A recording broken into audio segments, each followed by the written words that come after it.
Hello everyone, আসসালামু আলাইকুম। আজকে রাত্রেবেলা আমাদের বাড়ি এক দাদার আইবুড়ো ভাত খেতে আসার নেমন্তন্ন ছিল। তো দাদা এখন চলে এসছে।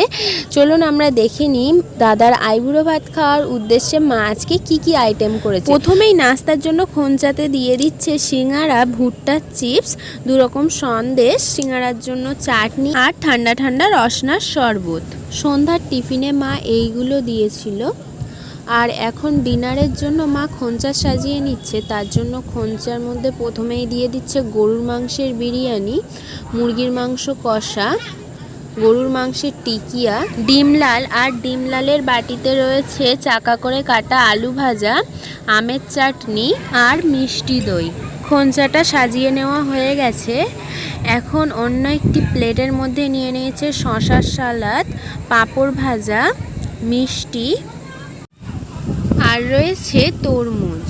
দাদার বিয়ে 12 তারিখ। আপনাদের সঙ্গে বিয়েবাড়ির সমস্ত ভিডিও শেয়ার করব। আর হ্যাঁ, ফেসবুকে আমি একটা নতুন পেজ ওপেন করেছি। পেজের নাম হচ্ছে হাবিবার রান্নাবাটি 3। আপনারা আমার এই পেজটাকে ফলো করবেন। আজকের ভিডিওটা ভালো লেগে থাকলে লাইক, সাবস্ক্রাইব অ্যান্ড কমেন্ট করতে ভুলবেন না। সম্পূর্ণ ভিডিওটি দেখার জন্য ধন্যবাদ।